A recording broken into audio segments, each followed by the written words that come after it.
e dos companheiros e companheiras da imprensa. Eu não tenho o hábito de falar dos 100 dias de governo. Eu acho que eu nunca falei nos outros mandatos que eu tive. Mas eu acho que é importante lembrar que da outra vez eu recebi o governo de um presidente democrata, um companheiro que tinha uma história de luta nesse país pela democracia, pelos direitos humanos, um companheiro que tinha, sobretudo, uma marca de civilidade que o ex que eu estou substituindo agora não tem. Então, foi uma coisa muito leve, e eu não sei se a gente discutiu 100 dias naquela ocasião, até porque naqueles 100 dias nós não tínhamos aprendido sequer sentar na cadeira. E hoje, Haddad, 100 dias, eu ainda não tenho a cadeira de presidente para sentar, porque me parece que for fazer uma licitação, parece que é 6 meses, 5 meses, 8 meses, e o Ricorta não está conseguindo. Eu vou trazer uma cadeira de casa para sentar na presidência da República. Mas uma coisa que é importante é o agradecimento a cada companheiro, porque se não fosse a dedicação de vocês, se não fosse a compreensão de vocês do momento histórico que a gente está vivendo, sobretudo depois da memorável posse e depois da tentativa de golpe no dia 8 de janeiro, quando a sociedade brasileira viu, depois de muito tempo, as instituições brasileiras se juntarem para defender a democracia. Eu não sei em que momento histórico tinha acontecido aquele gesto de que o Palácio do Planalto, o Congresso Nacional e a Suprema Corte se reuniram para defender as instituições brasileiras e para defender a democracia. Foi um gesto que eu penso que vai marcar o nosso mandato, porque não foi um gesto qualquer. Aquilo foi uma tentativa de golpe feita com a maior disfarçatez por um grupo de reacionários, por um grupo de fascistas, por um grupo de extrema-direita que não queria deixar o poder, que não queria acatar o resultado eleitoral, sobretudo depois da quantidade de bilhões e bilhões e bilhões do orçamento que foram utilizados na perspectiva de ganhar as eleições. Eu digo sempre que se juntar todos os presidentes da República, desde a proclamação da República até essas eleições agora, a soma de todas as candidaturas junto não gastaram o que esse cidadão gastou na perspectiva de perpetuar o fascismo desse país. E, obviamente, que eu devo a vocês e ao povo brasileiro a volta da democracia. Todo mundo que já tinha lutado contra o regime militar, todo mundo que já tinha brigado pelas diretas já, sabe o quanto foi difícil, o quanto foi sofrível a gente ganhar as diretas, que não veio como direta, veio pelo colégio eleitoral, mas elegendo um homem como o Tancredo Neves, que era uma figura pessoalmente extraordinária, assimilável e um democrata. E agora nós sabemos o que foi o período de 2018 a 2022, nós sabemos o que esse país passou, nós sabemos as ofensas que a democracia sofreu, nós sabemos as ofensas que as mulheres sofreram, que os negros sofreram, que os democratas sofreram, que a Suprema Corte sofreu, que o Poder Judiciário sofreu. Nós sabemos as ofensas que os governadores sofreram. Acho que nunca antes na história do Brasil um presidente da República tinha tratado os entes federados com tanto desrespeito como foram tratados governadores e como foram tratados prefeitos nesse país e como foram tratados deputados. mesmo com o orçamento secreto. Então, nós estamos criando uma fase nova na história do país. Eu sei que muitas vezes a imprensa exigente, como sempre, nos cobra, e eu acho que nós, dessa vez, mais maduros que somos, mais experientes, sobretudo pela quantidade de ex-governadores, ex-prefeitos, ex-secretários que estão fazendo parte do governo, a gente tem muito mais capacidade do que as pessoas que vêm pela primeira vez, que têm que aprender como é que funciona a máquina pública nesse país. E eu queria dizer para vocês que o meu otimismo não é exagerado. Eu, se não acredito numa coisa, eu não faço.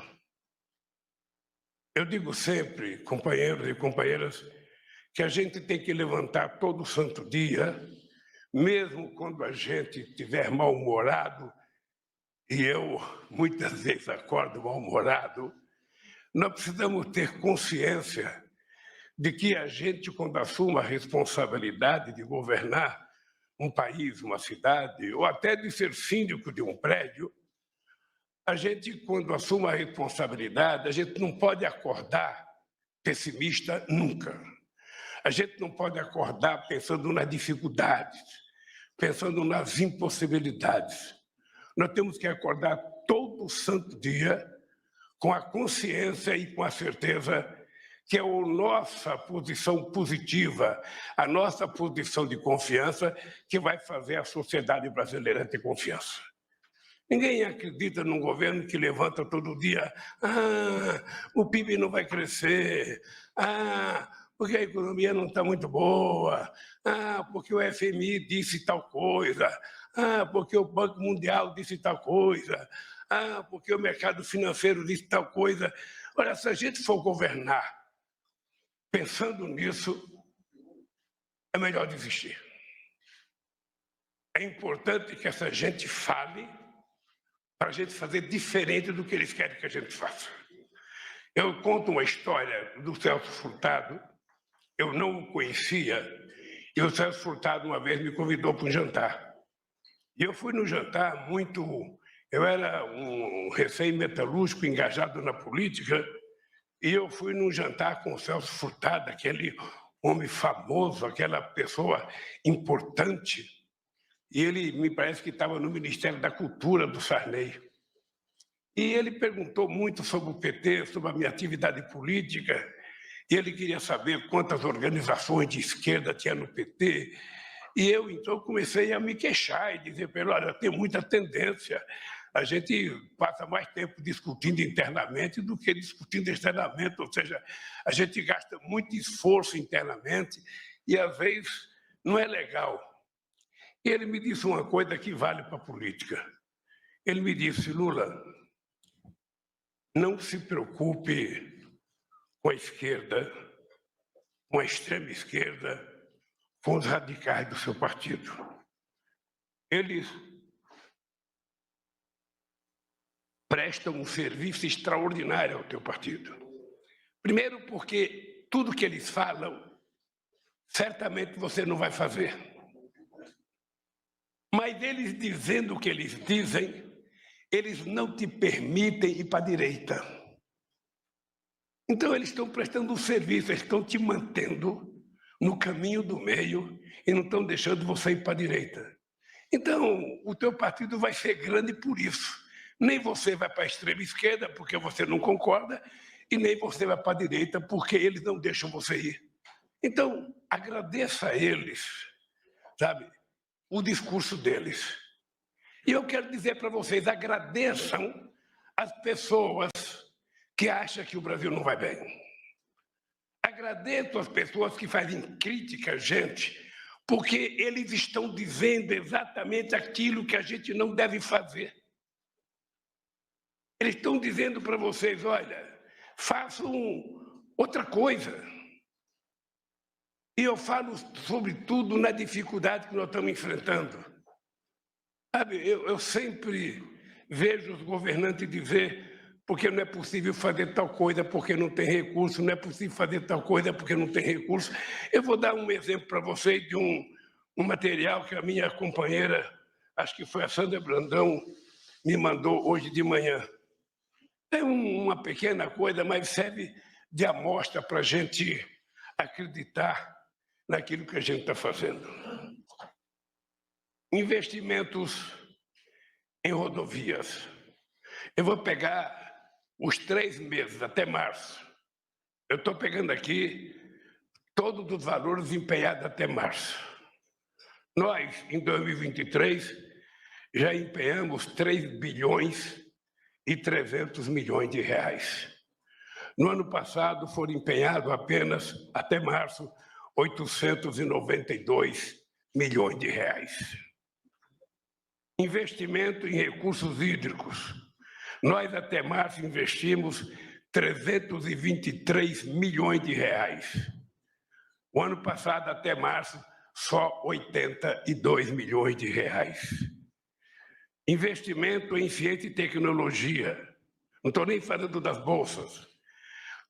Nós investimos até março 535 milhões de reais. Eles investiram 128 milhões de reais.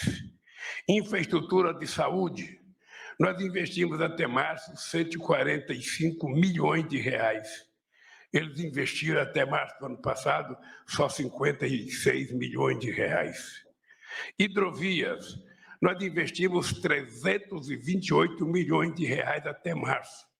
Eles investiram apenas 34 milhões de reais.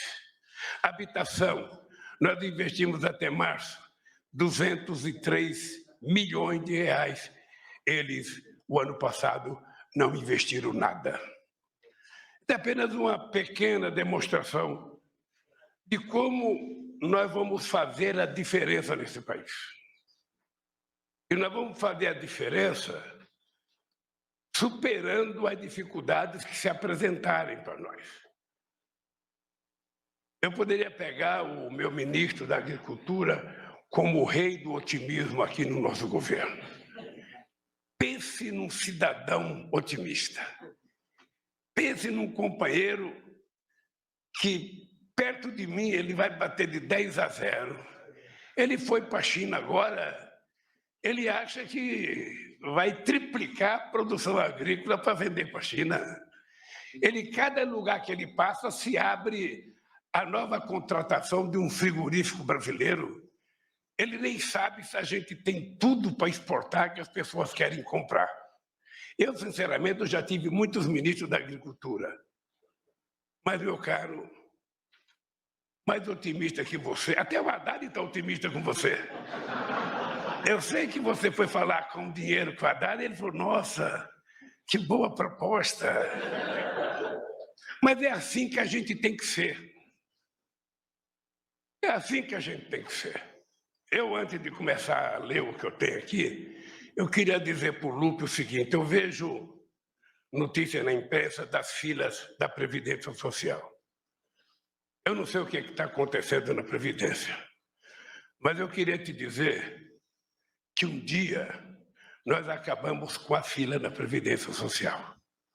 Um dia, o trabalhador brasileiro não precisava apresentar documento para requerer aposentadoria. Era a Previdência que mandava um documento para a pessoa dizendo, fulano de tal, você já completou seu tempo de aposentadoria, seu salário é tanto, está à sua disposição, pode vir receber. Nós já tivemos um dia, Lupe, que a mulher que ia dar um parto recebia o auxílio maternidade quase concomitantemente com o nascimento da criança. Nós já vivemos nesse país um dia em que uma perícia médica demorava 9 meses para ter marcado, e nós reduzimos para a mais demorada ser em 5 dias. Significa que nós já fomos capazes de fazer isso, e significa que nós vamos voltar a fazer isso. As pessoas se preparem, porque nós vamos voltar a tratar o povo com muito respeito. E assim vale para todas as áreas. Vale para todas as áreas. Nós ainda temos muita gente que não gosta de democracia impregnada aqui. Aliás, Nisa, eu depois quero conversar com você, porque eu vou tomar uma decisão que nesse palácio não trabalhará ninguém que não tenha cartão de vacina nesse país. Ninguém. Aqui vai entrar, as pessoas terão que ter cartão de vacina. Porque isso vale inclusive para as audiências que eu vou dar. É exigir cartão de vacina para as pessoas aprenderem a, se não se respeitar, respeitar os outros. Porque a pessoa pode até querer ter o direito de ficar doente, mas ele não tem o direito de transmitir a sua doença para outra pessoa. E é por isso que a gente tem que ser duro. Eu vou tomar essa decisão de exigir, falando na frente da minha ministra da Saúde, que aqui nesse palácio só vai trabalhar e só vai entrar quem tiver cartão de vacina. Eu vou para a China segunda-feira. Quando terminar essa reunião aqui, eu vou ter que fazer exame de Covid.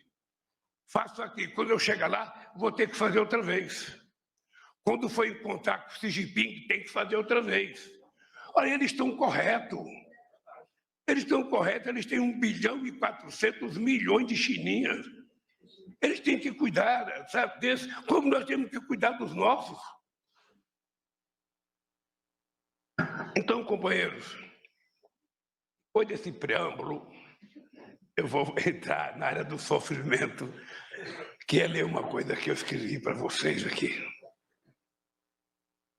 Primeiro, eu quero começar citando a frase que é o mote disso aqui, uma frase pequena, mas que, segundo os meus comunicólogos, significa a enormidade do desafio que cumprimos nesses primeiros 100 dias de governo.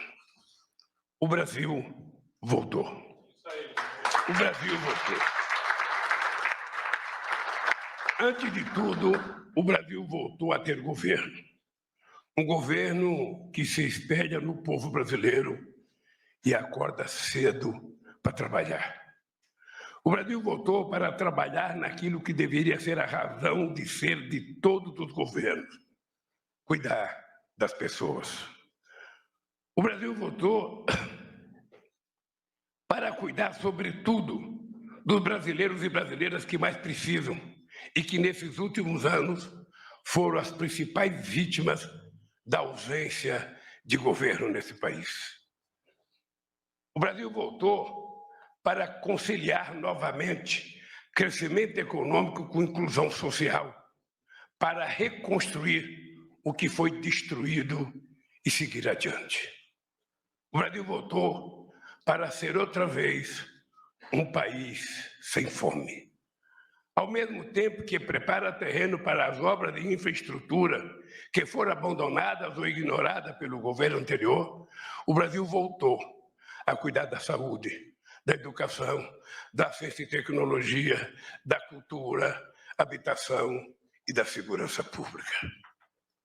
O Brasil voltou com ações e programas que ajudaram a resgatar a dignidade, a cidadania e a qualidade de vida do povo brasileiro. O Bolsa Família, o Programa de Aquisição de Alimentos, o Programa Nacional de Alimentação Escolar, o Minha Casa Minha Vida, o Mais Médicos, o Programa Nacional de Segurança Pública com Cidadania e tantos outros são muito importantes para o futuro desse país. O Brasil voltou a cuidar do que era urgente e inadiável, cuidar do seu povo. Senhoras e senhores convidados, companheiros e companheiras ministros, o Brasil voltou a olhar para o futuro. Olhar para o futuro significa investir em rodovias, ferrovias, portos, aeroportos, geração e transmissão de energia, conectividade, expansão do pré-sal, energia solar, eólica, entre outras iniciativas que irão colocar outra vez o Brasil no rumo do desenvolvimento. Mas significa, antes de tudo, olhar para as pessoas. Não se constrói um país verdadeiramente desenvolvido sob as ruínas da fome, dos ataques à democracia, do desrespeito aos direitos humanos e da desigualdade de renda, raça e gênero. Não se chega a lugar nenhum deixando para trás a metade mais sofrida da nossa população. Ontem eu fui ao Maranhão por conta das enchentes. Não foi possível visitar mais cidades porque o avião presidencial é muito pesado, pesa 10 toneladas, e ele não pode pousar em terreno, mesmo em campo, por conta, se tiver encharcado, ele é capaz de afundar a roda e não sair. Mas nós fomos visitar um acampamento e tivemos a oportunidade de ver o sofrimento do povo pobre desse país.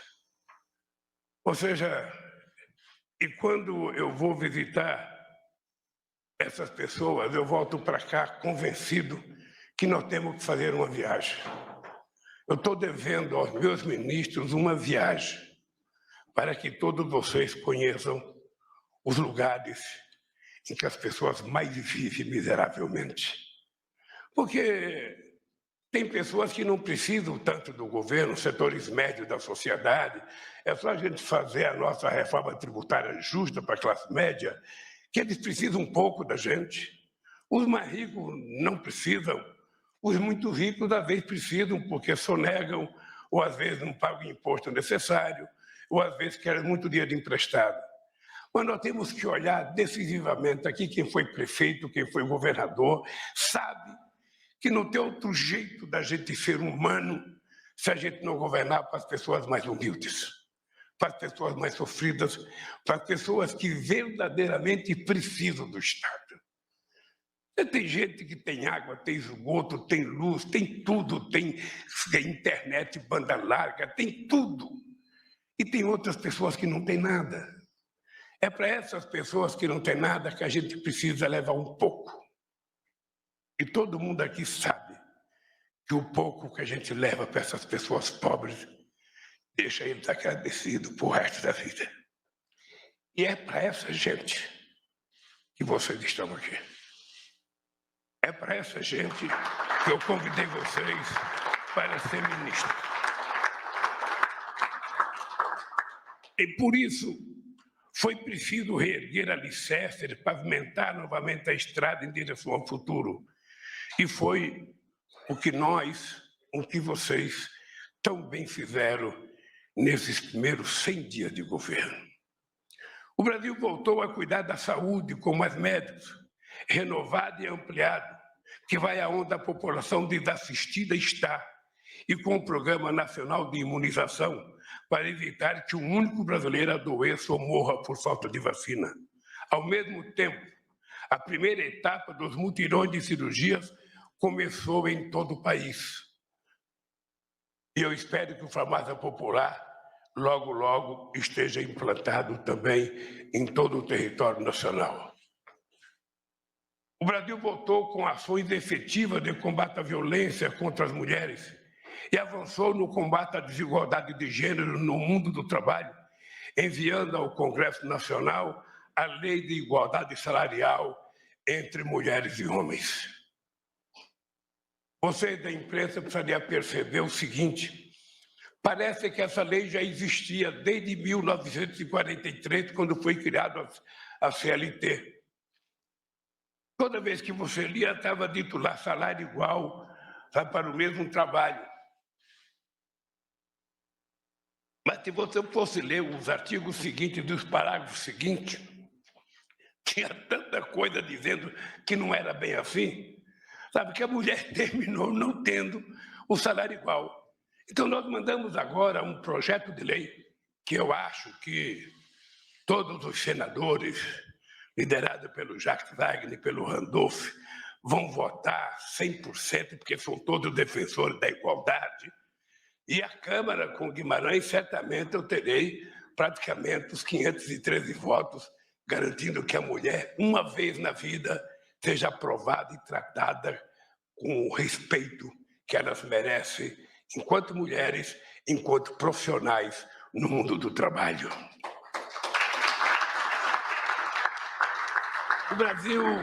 O Brasil voltou para cuidar de seus primeiros habitantes, criando o Ministério dos Povos Indígenas.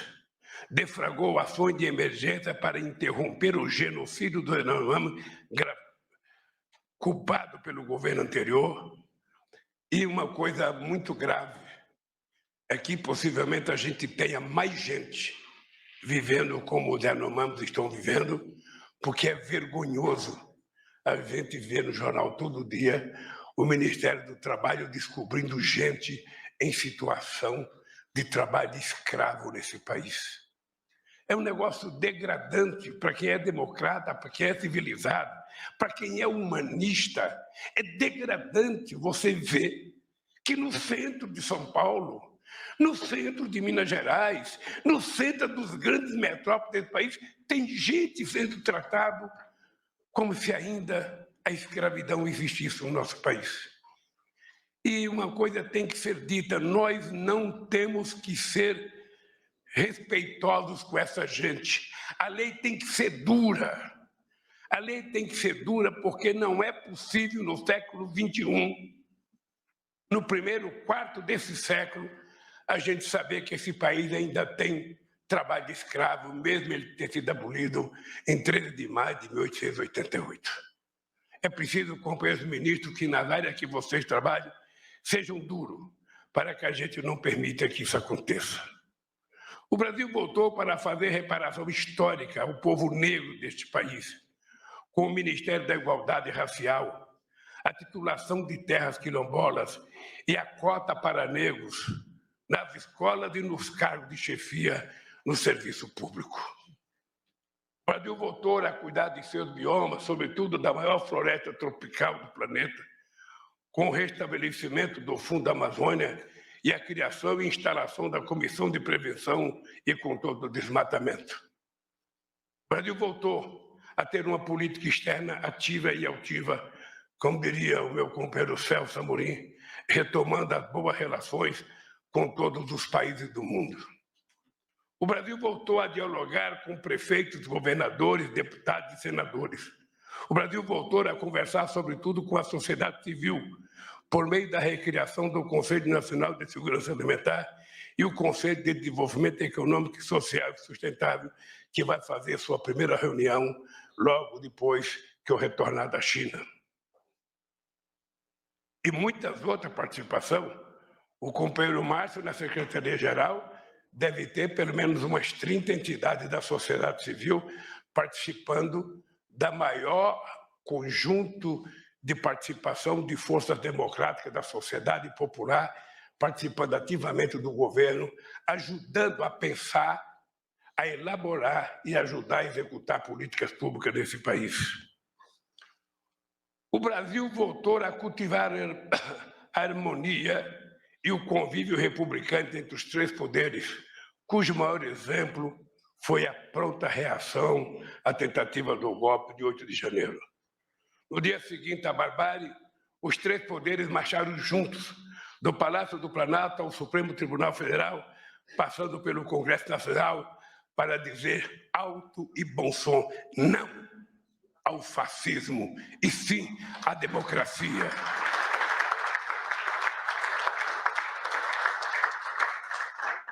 Foram 100 dias de muito trabalho. Mas eu quero que vocês saibam, se 100 dias demorou muito, nós ainda temos 1.360 dias para seguir reconstruindo esse país. Significa que nós temos chances e mais chances e mais chances. Cada erro que a gente cometer, a gente vai ter sempre 100 dias para a gente recuperar e fazer aquele erro e fazer as coisas certas. Portanto, eu quero dizer que até agora eu tenho muito orgulho do trabalho que foi feito nesses 100 dias. Apresentamos um novo arcabouço fiscal que traz soluções realistas e seguras para o equilíbrio das contas públicas, que dá um fim às amarras irracionais e sistematicamente descumpridas do falido teto de gasto, que garanta a volta do pobre ao orçamento e que possibilita a aplicação de recursos no desenvolvimento econômico do país. Estamos trabalhando em uma reforma tributária que corrija as distorções históricas de um sistema de tributação regressivo e injusto para os brasileiros e os entes federados, e cria um ambiente muito mais dinâmico e descomplicado para o setor empresarial. Aqui, Haddad, de vez em quando, eu sei que você ouve algumas críticas. Eu tenho que elogiar você e a equipe que trabalharam, porque certamente em se tratando de economia, em se tratando de política tributária, a gente nunca vai ter 100% de solidariedade.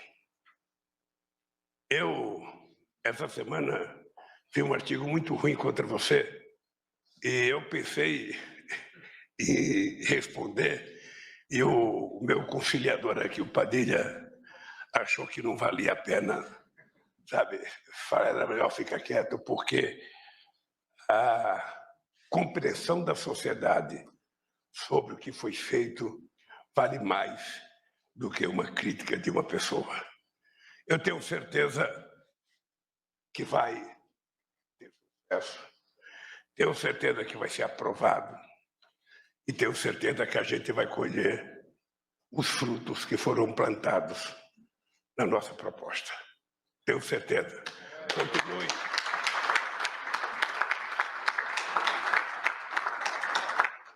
Embora eu continue achando que 13,75 é muito alta a taxa de juros, continuo achando que estão brincando com o país, brincando sobretudo com o povo pobre e sobretudo com os empresários que querem investir. Só não vê quem não quer. Retomamos a capacidade de planejamento de longo prazo.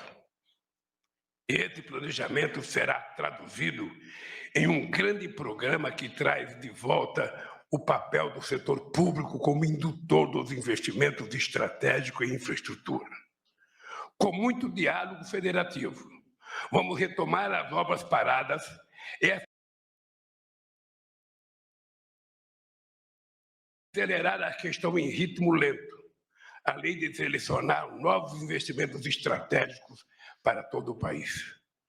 Já recebemos dos governos de cada estado uma lista de obras prioritárias e os ministérios estão identificando outros investimentos estruturantes.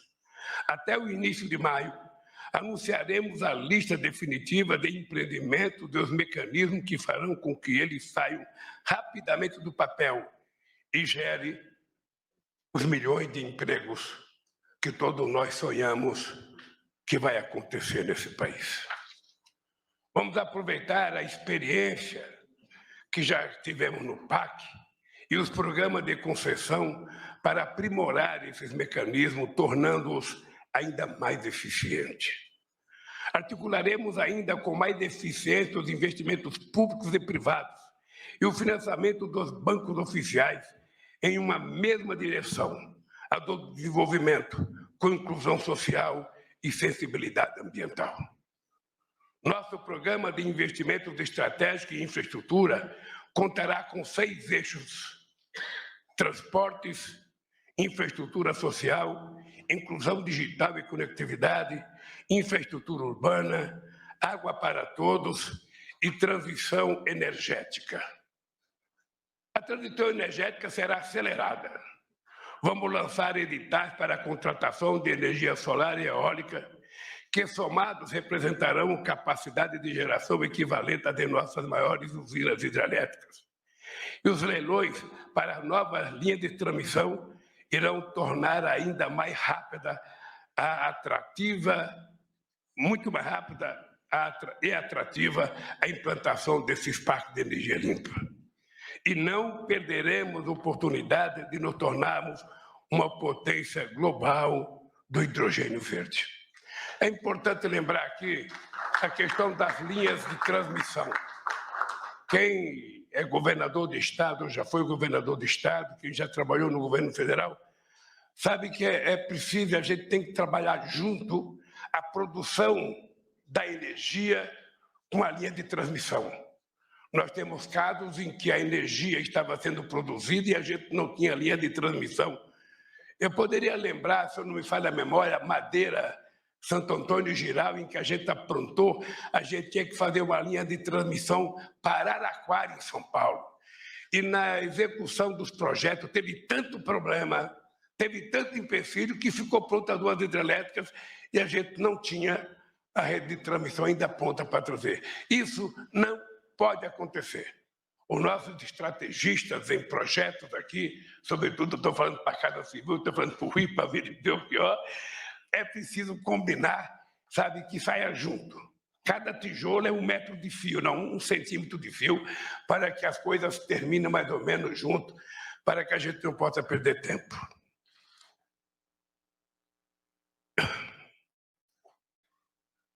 Não, a Petrobras financiará, presta atenção, ministro de Minas e Energia, o que eu vou falar agora. A Petrobras financiará a pesquisa para novos combustíveis renováveis.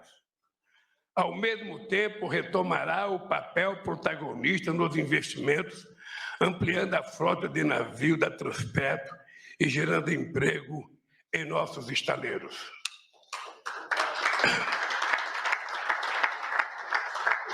É importante vocês, companheiros ministros, saberem o que eu penso. Eu nunca achei a Petrobras uma empresa de petróleo. A Petrobras sempre foi mais do que isso. Ela é uma empresa de energia. Ela é uma empresa, era a empresa que historicamente foi a empresa que mais investiu em pesquisa nesse país. É a empresa que mais investiu em inovação nesse país. A descoberta do pré-sal foi resultado de bilhões e bilhões de investimentos, coisas, só para vocês terem ideia, quando nós chegamos em 2003, ela tinha 3 bilhões de investimento, quando nós saímos ela tinha 30 bilhões de investimento.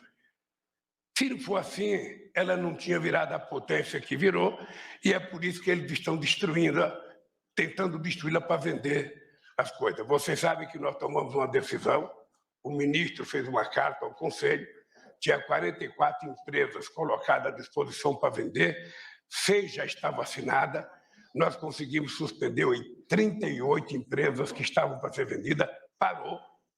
Inclusive, os trabalhadores do Correio ficarão muito satisfeitos do Correio não ser mais privatizado.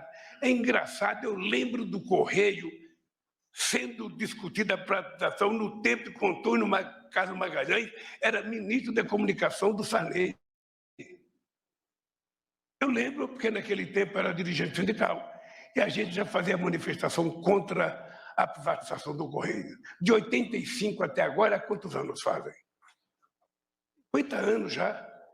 E ainda estão tentando privatizar o Correio, e nós brigando para que ele não seja privatizado, porque ele presta um serviço extraordinário à sociedade brasileira. Na inclusão digital e conectividade, levaremos internet de alta velocidade para as escolas e para os equipamentos sociais, a exemplo de postos de saúde, melhorando o acesso dos profissionais e dos usuários aos prontuários e exames. Eu espero, Isa, que a gente possa ter, sabe, a telemedicina funcionando com todo vapor no Brasil inteiro e que toda a sociedade, mesmo aqueles mais humildes, possam um dia ser assistidos por um grande médico de um grande centro urbano pela medicina. No transporte, as ferrovias, rodovias, hidrovias, portos voltarão a ser pensadas de modo estruturante. Reduzirão o custo do escoamento de nossa produção agrícola e incentivarão o florescimento de uma nova base industrial mais tecnológica e mais limpa. Aliás, uma coisa muito particular, está sendo construída uma grande empresa de carga, aí perto do aeroporto de Brasília, não sei se você já viu, uma grande empresa. Você presta atenção que se essa empresa for construída, a quantidade de caminhão que vai passar pelo trajeto que a rede vai para o aeroporto vai transformar esse aeroporto na Avenida do Estado em São Paulo. Então é importante que essa empresa habilmente seja convidada a procurar um outro trajeto para fazer a sua estrada e não interromper, sabe, o já difícil funcionamento do caminho do aeroporto. Só para você pensar nisso. Tá? Eu lembrei agora Vamos acelerar as construções das ferrovias essenciais para a integração do país e escoamento da nossa produção. Aqui no meu discurso estavam as rodovias que a gente vai fazer, eu resolvi tirar por divergência sobre algumas ferrovias que eu acho que tem problema e que nós precisamos primeiro consertar. Como diria o Tarso Genro, fazer uma concertação com os investidores para a gente poder colocar no papel. Além disso, vamos equacionar as concessões de rodovias e aeroportos que ficaram desequilibradas, retomando os investimentos previstos. No eixo de água para todos, a integração do São Francisco retomará seu ritmo, concluiremos obras fundamentais a exemplo da adutora do Agreste Pernambucano, do Cinturão das Águas do Ceará, do canal Acauã, Araçagira, Paraíba, e da barragem Oiticica do Rio Grande do Norte. A Fátima nunca mais vai reclamar quando tiver pronto essa barragem. Na infraestrutura urbana, investiremos fortemente na melhoria das condições de habitação e vida das pessoas que moram em favelas, palafitas e outros locais precários. E vamos tirar do papel obras de prevenção a desastres causados por cheias e deslizamento. Aí é importante, meu companheiro ministro da cidade, ter em conta que você tem andado, e é importante ver se a gente consegue priorizar a gente ir acabando com as palafitas existentes nesse país, porque não existe jeito de morar mais degradante do que morar numa palafita. O Minha Casa Minha Vida contará, eu não sei se vai dar para contratar 2 milhões. Eu espero que você tenha sucesso, como já está tudo pronto. Eu acho que é possível fazer, mas é importante lembrar que nós precisamos pensar não apenas nas pessoas de um salário mínimo, mas pensar também nas pessoas que ganham 3, 4 salários mínimos, que essa gente se sente um pouco prejudicado, dizendo que a gente só pensa no mais pobre. A gente não quer pensar só no mais pobre. O mais pobre é prioridade, mas a gente quer pensar no conjunto da sociedade brasileira. O novo marco do saneamento, aprovado na semana passada e assinado por mim 2 decretos, remove as amarras que por tanto tempo impediram o investimento no setor. Em 10 anos, vamos praticamente universalizar o fornecimento de água tratada e a coleta e tratamento de esgoto com investimentos públicos e privados. A qualidade de vida das cidades não se faz apenas de casas, saneamento e transporte. É exatamente por isso que o programa também conta com um eixo específico para infraestrutura social, com investimento em hospitais, escolas, creches e centros de cultura e de esportes. Para além do programa de investimentos estratégicos em infraestrutura, lançaremos em maio o Plano Safra do agronegócio.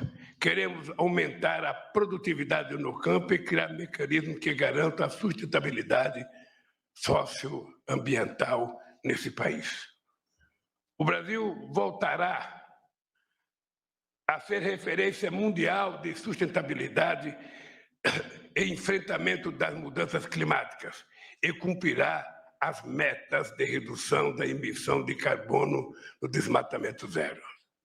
Nós temos um compromisso até 2030 de chegar ao desmatamento zero na Amazônia. Eu sei que não é uma tarefa fácil, até porque a Marina ainda está numa fase de montar o que foi desmontado, desde contratar gente até equipamento para que a gente possa voltar a ter um padrão de fiscalização que a gente tinha há 10 anos atrás. Então é importante que as pessoas compreendam que as coisas não são fáceis, mas que nós vamos cumprir. O desmatamento será combatido em todos os biomas brasileiros. Desenvolveremos a economia da sociobiodiversidade, integrando a pesquisa científica e o conhecimento tradicional. A mudança para uma economia de baixo carbono será tratada como estratégia de desenvolvimento do país. A transformação da estrutura produtiva nacional passará por uma reindustrialização verde e digital. O combate às mudanças climáticas também se dará nos centros urbanos. Vamos incentivar e promover ações de redução de emissões do carbono na mobilidade urbana e na construção civil. Queridos companheiros e companheiras, para quem está com fome, está acabando aqui. Sempre tenho dito que governar é cuidar das pessoas e que garantir que cada brasileiro e brasileira consiga fazer as 3 refeições por dia é minha obsessão. Agora também a minha obsessão é gerar emprego. Nós temos que ter em mente. Nós temos que ter em mente que nós temos que gerar emprego. Ontem, companheiro Wellington, estou olhando para você, lembrei, ontem o Carrefour cometeu mais um crime de racismo. Mais um crime. Um fiscal do Carrefour acompanhou uma moça negra que ia fazer compra, achando que ela ia roubar. Ela teve que ficar só de calcinha e sutiã para provar que ela não ia roubar. É a segunda vez que o Carrefour faz esse tipo de coisa. Então a gente tem que dizer para a direção do Carrefour, se eles quiserem fazer isso no seu país de origem, que faça. Mas nesse país aqui, a gente não vai admitir o racismo, sabe, que essa gente tenta impor ao Brasil. O Brasil sairá novamente do mapa da fome, com a integração das ações já existentes e outras que serão articuladas pela Câmara Interministerial, que reúne 24 dos 37 ministros. É você que reúne esses 24 ministros? Vai ter trabalho, viu, Rui? A população mais pobre e a classe média precisam ser livres das amarras da dívida. Nós, companheira Haddad, companheiros ministros, nós durante a campanha prometemos fazer um programa chamado Desenrola. Eu lembro que eu dizia na campanha que se a gente não fizer, dá a impressão que a gente está enrolando o povo. Como o programa chama Desenrola, Haddad, eu queria que você, a sua equipe, fizesse uma conversa na Casa Civil, preparasse esse programa para a gente lançar. Por mais dificuldade que a gente possa ter, tem que ter um começo. E nós precisamos lançar esse programa para ver se a gente termina com uma dívida que envolve quase 60 milhões de pessoas que estão se endividando no cartão de crédito para comprar o que comer. Não tem sentido. Então, vamos desenrolar. Pelo amor de Deus, vamos desenrolar aí. Vamos trabalhar para que os bancos públicos possam garantir crédito facilitado e com prazos adequados para micro, pequenas e médias empresas e cooperativas, além de microcrédito para empreendedores individuais. Aqui tem uma coisa engraçada que é o seguinte, eu ia trazer os bancos públicos hoje nessa reunião. Eu pensei em convidar o BNDES, o BASA, o BNB, o Banco do Brasil, a Caixa Econômica, porque nós precisamos criar na sociedade brasileira a ideia de que esses bancos são públicos e que esses bancos têm uma finalidade diferente dos bancos privados. A gente não quer que esses bancos percam dinheiro. A gente não quer que esses bancos sejam deficitários. Mas esses bancos não podem emprestar dinheiro às mesmas custas dos bancos particulares. Nós já tivemos boas experiências, extraordinárias experiências com esses bancos. O BNDES já teve muito mais dinheiro do que tem agora, porque todo o dinheiro que o BNDES tinha foi devolvido para o Tesouro. Não sei se o Banco do Brasil devolve para o Tesouro, se a Caixa Econômica devolve. Ô, danado, Tesouro mão de vaca, pô, só quer receber dinheiro, devolve. O que eu quero é o seguinte, o que eu quero é que os bancos entendam o seguinte, ó, dinheiro bom não é dinheiro guardado em cofre.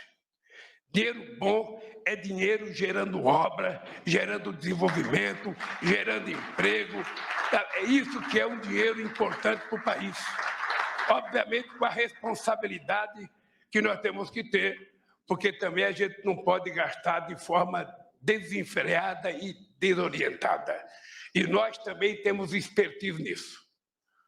Eu digo todo dia, se tem um governo que tem expertise em responsabilidade, eu tenho muito orgulho, eu perdi muita gente no PT por causa do superato primário.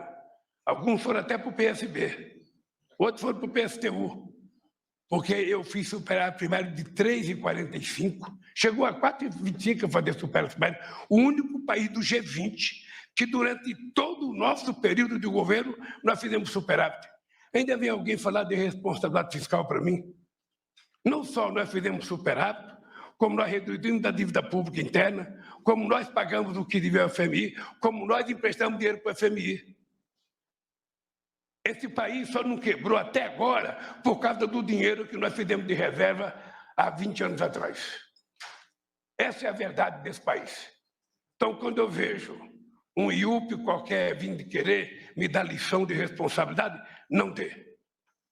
Não dê porque eu não aceito. A responsabilidade eu tenho de berço. Assim, eu construí minha vida política e assim eu vou governar esse país até o dia 31 de dezembro de 2026. Com muita responsabilidade, com muita seriedade, mas com muito atendimento aos interesses do povo trabalhador desse país, que é para quem eu devo a minha eleição.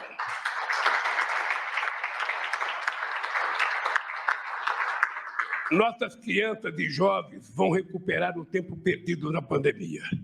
Em conjunto com estados e municípios, desenvolveremos política para superar a defasagem no ensino, a evasão e o abandono escolar.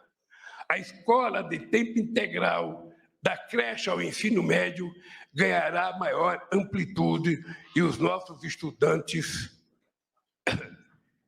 terão educação de muita qualidade. Aí é importante, eu quero aproveitar a reunião de ministros para explicar uma coisa.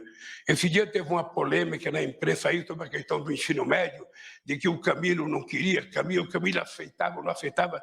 Não, o Camilo apenas estava cumprindo, companheiro Alckmin, aquilo que foi decidido na transição. Na transição foi decidido, e eu li o resultado da transição, foi decidido que a gente ia continuar o ensino médio tal como estava, podendo fazer discussão. Não é que o Camilo era favorável, não. O Camilo estava cumprindo a decisão nossa. E ele, democraticamente, resolveu abrir uma discussão de alguns meses para ver se a gente consegue fazer uma combinação perfeita entre a sociedade e os nossos educadores para que a gente tenha o melhor ensino médio desse país.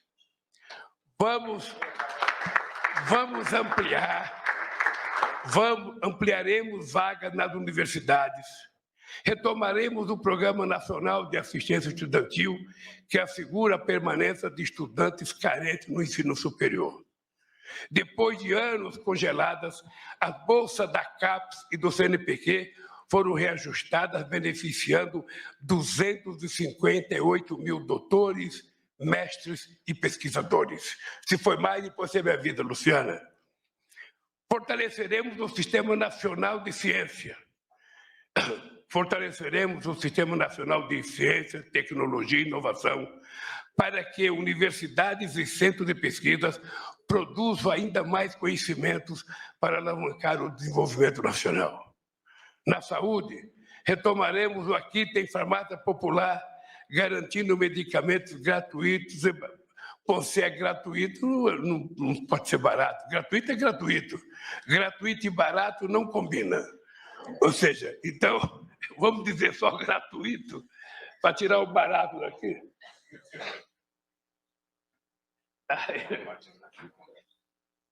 Na saúde, retomaremos o Aqui Tem Farmácia Popular, garantindo medicamentos gratuitos para a população brasileira. E implantaremos a rede Atenção Médica Especializada Multiprofissional, perto do usuário, que precisa de consultas, exames, cirurgias, com menor tempo de espera. Aqui o Padilha se lembra que em 2012 a gente vinha de um comício em Campinas, ele, ministro da Dilma, Aloysio Mercadante, ministro da Dilma, eu, companheiro da Dilma, paramos num restaurante para almoçar e saiu essa discussão dos mais médicos. Tá? Na época eu tinha dúvida dos mais médicos e falava, olha, a categoria não vai aceitar. De forma não aceitou, mas foi muito importante implantar o programa. Mas eu dizia naquela época que o povo brasileiro tem uma carência histórica. O povo brasileiro precisa ter acesso ao tal dos especialistas. O que é especialista? Porque, como não tem quase mais clínico geral, antigamente o clínico geral fazia o que um mecânico de manutenção faz numa fábrica. Ele atende todas as máquinas e tenta consertar todas. O clínico geral é aquele cara que bate o olho no Haddad e fala, Haddad, você está com problema. Haddad, você não está com problema. Aí fica fazendo pergunta para o Haddad, você está tossindo, você está fazendo isso, você foi ao banheiro. Hoje você não tem mais, você tem especialista de dedo mindinho, eu já não tenho mais porque perdi meu dedo mindinho. Você tem especialista de mão, de pé, de joelho, de cotovelo, de orelha esquerda, orelha direita, de olho esquerdo, olho direito. Tem especialista para tudo. O que é bom. O que é bom, certamente é bom.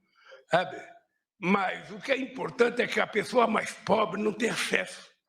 Nízia, as pessoas mais pobres, eles vão no SUS, ou vão na UPA, vão na unidade de saúde, ele encontra o médico lá. Aí o médico vai. Você sabe que muita gente pobre já chega no médico pedindo exame. Não precisa nem o médico pedir. Todo mundo já fala, me dá um exame de fezes, pede um exame de urina, um exame de sangue. Eu sei disso porque o sindicato tinha um laboratório. E eu fui diretor, sabe, desse departamento médico. O cara, até para dente, o cara chega no dentista, arranca meu dente. Naquele tempo não tinha esse negócio de tratamento de canal, de ortodontia, não. O cara, e a fábrica pagava o dia se arrancava um dente. Imagina a situação. O nego arrancava até dente de dentadura, na perspectiva de ganhar o dia. Então, o que eu acho que precisa ser feito, Nívia? Eu sei que é difícil, mas eu estou favorável, eu não sei o custo. Nós precisamos de dinheiro para a saúde, mas eu acho que o SUS deveria fazer convênio com toda a rede médica de especialista do país. E se o cara tirar um especialista, a Simone vai no médico. Chega lá, ela fala, doutor, eu estou com um problema. Você precisa procurar um tal do especialista. Sabe? Às vezes o SUS não oferece. Então, nós temos que ter convênio para dizer, você vai naquele lá, o SUS vai pagar. Porque hoje está difícil, querida. Muita gente morre porque não consegue ter acesso ao especialista. E é o que a maioria do povo... Ontem eu fui naquele lugar pobre visitar. Se você soubesse a quantidade de gente doente, reclamando, o prefeito estava na minha frente. Pensando, a gente vai no médico, mas não tem médico, Lula. A gente vai, não sei, mas não tem cada. Eu quero especialista. Minha mãe está com dor no coração, meu pai está com catarata. Então, essa é uma coisa que eu sei que não é fácil. Eu não poderia estar dizendo isso aqui para você. Eu, como presidente, eu deveria mandar você fazer. Mas eu sei que não é fácil. Então, ao invés de mandar, eu vou pedir, só pedir. Vamos tentar ver se todos nós juntos conseguimos criar uma política de fazer o povo ter mais acesso aos chamados especialistas, para o povo poder ser atendido plenamente. Bem, companheiros de conversa, está terminando, Haddad. Bom, cuidar das pessoas também é garantir sua segurança, em especial daqueles que mais sofrem com a violência. Uniremos, não é que eu pulei um parágrafo aqui, uniremos os estados e municípios, a sociedade civil, isso é a tua responsabilidade, Dino, organizada em um pacto para enfrentar o massacre dos jovens negros da periferia. As políticas para combater todas as formas de violência contra as mulheres serão ampliadas por meio do programa Mulher Viver Sem Violência e das novas unidades da Casa da Mulher Brasileira. E garantiremos que não haja impunidade aos agressores. Essa é uma coisa, companheira Cida, que, embora você seja ministra das Mulheres, esse problema envolve justiça, envolve polícia, envolve tanta gente, que nós temos que ser muito duro contra a falta de respeito. Eu vi ontem na televisão um surfista, um malandro, sabe, que estava surfando, não sei em que lugar do mundo, sabe? Esse cara, uma mulher estava surfando e a mulher deu uma cruzada nele, ele ficou com raiva e deu um murro na cara dela. E depois que saiu da água, resolveu dar mais murro. Ou seja, se isso acontece dessa classe média, alta, sabe? Porque não é pobre que vai surfar na Austrália. Pobre no mato vai na praia do Guarujá, na Praia Grande, Praia de Bertioga, onde a gente frequenta. Eu dei tanta barrigada na Praia Grande.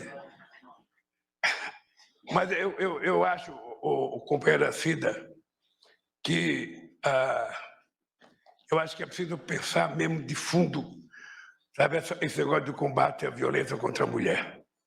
É preciso mais dureza da nossa parte, porque está virando a farra do boi de muito marmanjo, sabe, fascista, que só pode ser um fascista porque uma pessoa à direita não vai bater na pessoa. Em parceria com os estados e municípios, iremos ampliar as políticas de garantia de direitos às juventudes, aos idosos, às pessoas com deficiência e à comunidade LGBTQIA+. Como já fizemos com o povo Yanomami, seguiremos protegendo os direitos dos territórios dos povos indígenas, povos e comunidades tradicionais, quilombolas e de comunidades de matriz africana e de terreiro, assegurando o bem viver e a cidadania para as pessoas. O combate ao crime organizado e às facções criminosas serão prioridade. Fortaleceremos as áreas de investigação e a inteligência tecnológica das forças policiais e valorizaremos de verdade os profissionais de segurança usando o programa como Bolsa Formação. Parabéns pelo companheiro Frabdini, que recuperou o PRONASSE, que tinha sido trancado, e a gente tem que formar e tem que colocar dinheiro para formar os policiais, porque não é só com arma que se combate o crime. Muitas vezes a inteligência vale mais do que uma arma. Seguiremos combatendo a desinformação nos meios analógicos e digitais, contribuindo de forma firme com o debate sobre a regulamentação das plataformas digitais que está acontecendo no Congresso Nacional. O acesso à cultura e ao esporte e ao lazer será ampliado, bem como o apoio aos empreendedores culturais e aos atletas de alto rendimento. Seguiremos fortalecendo a democracia brasileira, enfrentando e vencendo as ameaças totalitárias, o ódio, a violência, a discriminação, que é a exclusão que pesa sobre o nosso país. Ampliaremos ainda mais o diálogo com o Legislativo, o Judiciário e os entes federados e com toda a sociedade brasileira. Ainda neste semestre, serão deflagrados os debates no Plano Plurianual Participativo, que a companheira Simone e o companheiro Márcio estão organizando.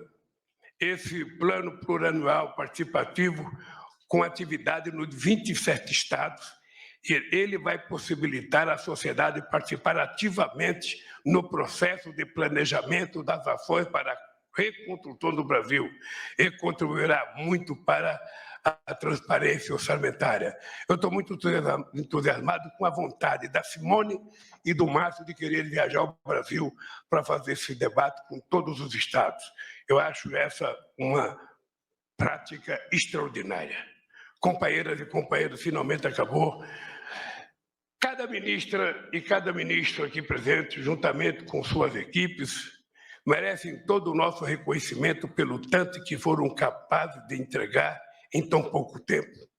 Mas a mensagem principal que deixo aqui é a seguinte: se preparem, pois temos de trabalhar muito mais. Eu quero dizer para vocês, companheiros e companheiras, que eu vou me reunir muitas vezes com vocês. Eu vou cobrar muitas vezes de vocês, porque eu quero que vocês façam parte da geração que participaram do governo que resolveu o problema desse país.